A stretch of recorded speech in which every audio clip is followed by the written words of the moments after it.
Hello, participants, and welcome to the Fireside Chat on success of alternative energy in Jamaica as part of the Explore Do Business Jamaica Investment Conference. Welcome. I am Don Gittens, manager with responsibility for the investments in the logistics, energy, and infrastructure sectors at JAMPRO for Jamaica. Joining me on this discussion as we explore the success of alternative energy in Jamaica is Bruce Levy. And Bruce is no stranger to Jamaica, and I dare say a friend of Jamaica. Bruce is the president of BMR Energy, and he's the president and CEO of BMR Energy. BMR Energy, a Virgin Group company, is a developer, owner, and operator of clean energy projects in the Caribbean and Latin America. BMR currently owns and operates wind and solar power projects in Jamaica, Guatemala, US Virgin Islands, Cayman Islands, Costa Rica, with additional renewable energy projects under development throughout the region.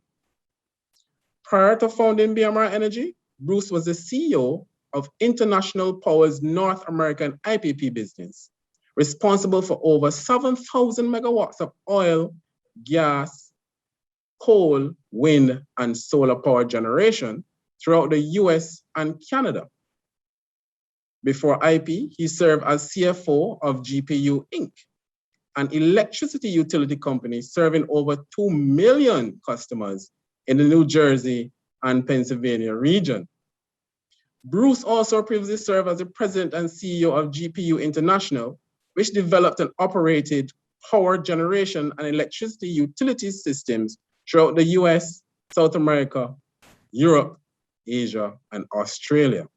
As you can tell, Bruce is eminently qualified to have a discussion with us today about the success of alternative energy in Jamaica. The opportunities in Jamaica's clean energy sector are laid out in the Integrated Resource Plan, which sets out a 20-year plan for the local energy sector. For the more immediate future, the country will take on 320 megawatts of solar and or wind, 120 megawatts of liquefied natural gas, and 74 megawatts of hydro, waste energy, and or biomass between now and 2025. BMR Energy CEO shares past experiences and opportunities to work together towards achieving the energy goals of the IRP, our Integrated Resource Plan. Bruce, welcome. Thank you for your time. And I'm sure you'll have a lot to share with us today. Can you tell me a little bit about your journey and experiences of BMR Energy? So any of your milestones, some of your success stories. Oh, great. Well, thank you. Thanks so much for having me here. I think our biggest success story was our first success, which is our project in Jamaica. Back in 2012, I had just left my last company and just trying to think about what to do next. And clearly renewable energy was beginning to take hold throughout the whole world. But the Caribbean really didn't have as much as it should, given its wonderful resources of wind and solar. And so we were intrigued when the Jamaica, at the time it was the OUR, issued an RFP in late 2012 looking for renewable energy. And so I came down to Jamaica with some colleagues and we began to talk to everybody we could talk to, the energy minister, the utility, some local folks that knew about energy, and we decided it would be a great place to try to develop a wind farm. And we did all the things you need to do. We spent months down there looking for land, trying to lease land, doing measurements of wind speeds. And when the bid was due in 2013, we submitted a bid for a 36 megawatt wind project. And I'm proud to say we bid the lowest price of anyone who bid in that RFP. And we were successful and we were awarded a PPA. Fantastic.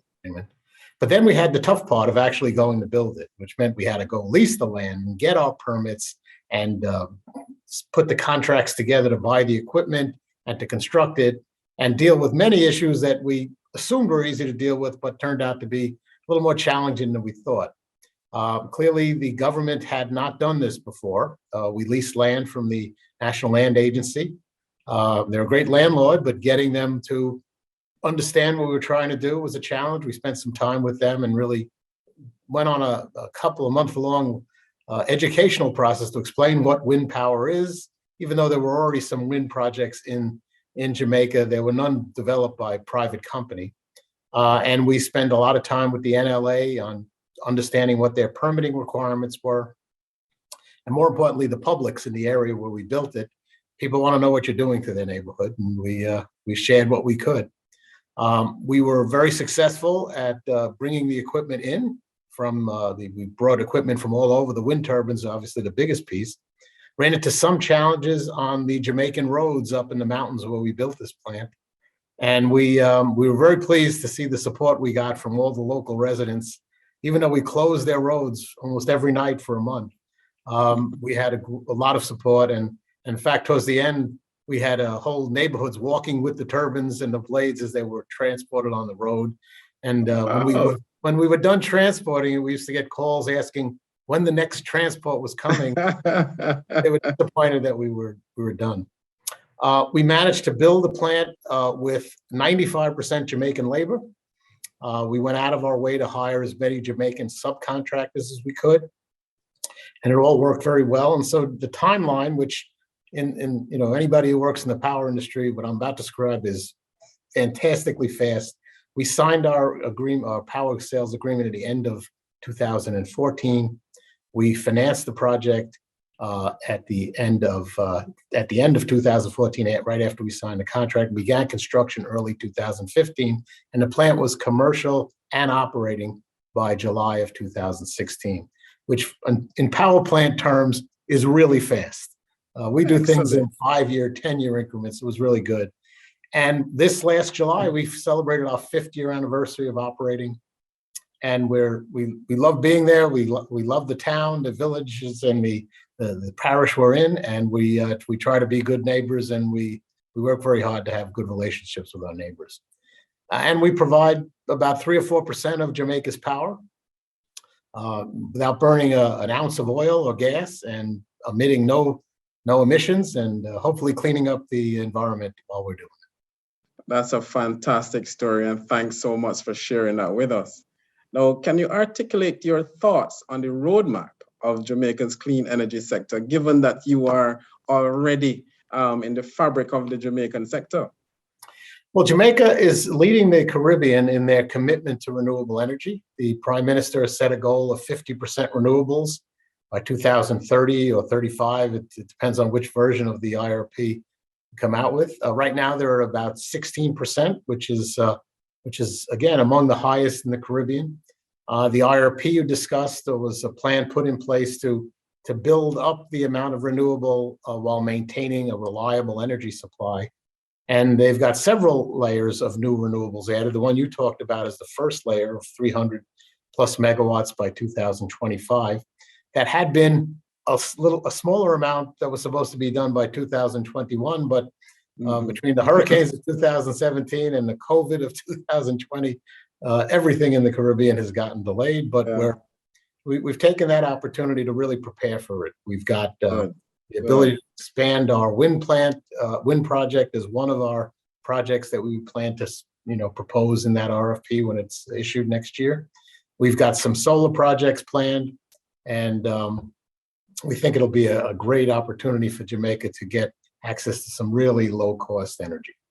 Excellent. And you're very correct. The opportunity there is tremendous. It's a tremendous opportunity and tremendous upside. So can you tell me about BMR's capacity to support this 20-year plan outlined in the IRP? Well, we're in the business of investing in and operating renewable energy plants. We started in Jamaica, but since we built that Jamaica plant, as you said, we have operations, mostly solar, in other areas of the U.S. Virgin Islands, the Cayman Islands, Guatemala, Costa Rica. And so we have new plants underway everywhere. I would say Jamaica is our Caribbean hub. We have more employees in Jamaica than we have in any other island. We have employees in other islands and countries, but not as many. And so it's really easy for us to develop more projects in Jamaica because we We know the government agencies, we know the parishes, we know the roads and the transmission system. And I think that has all really put us in a good position.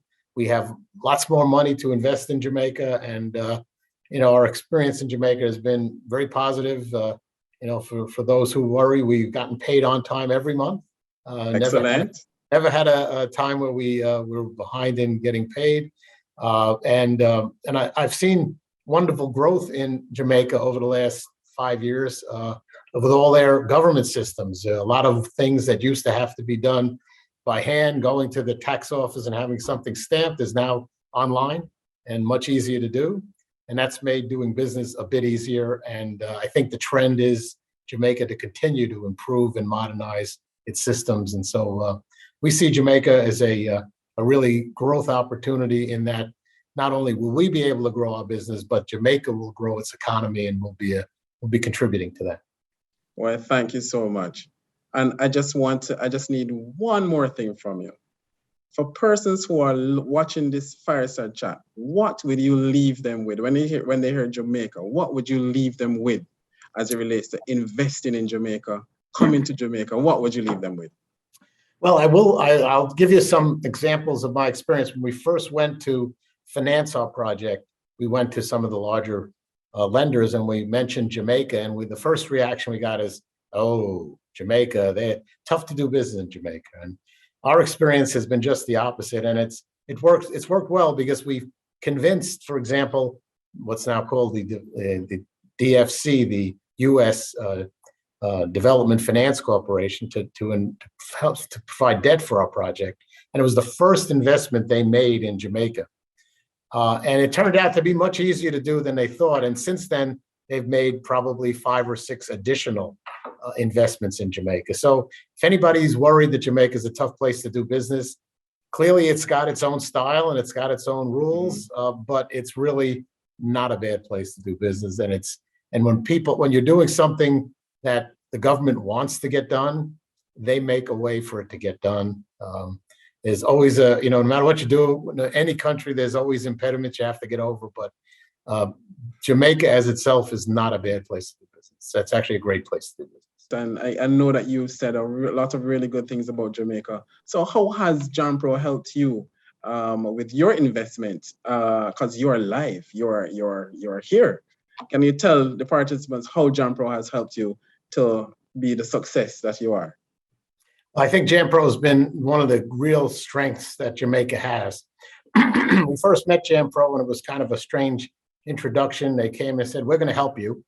And we said, "Well, thanks. What does that mean?" And the first thing you guys did is you set up a meeting, and you invited us to a meeting with every counterparty we were going to have to deal with, all the parish leaders, all the environmental leaders, the land agency leaders, and really helped us start a dialogue with each of them. And that really helped us, and it really kind of jumpstart our effort. But even during the development, which went on, as we said earlier, almost a year, whenever we ran into a roadblock or a bump in the road, and we'd reach out to you guys, you were always there to help get us over it. And I think that is one of the real secrets to our success. We're going to thank you for all your help. And I want to thank Mr. Bruce Levy for spending some time with us to just give us a fireside chat about the successes of alternative energy in Jamaica. And I want to thank him, and we want to wish him all the success in the world, because we at JAMPRO will be working closely with him to ensure that he gets all those other investments into the ground. And we are willing to work with anyone else that we can help them to move their investments. Like I said, the opportunities are endless. So thank you, and enjoy the rest of the conference, Explore Do Business Jamaica Investment Conference.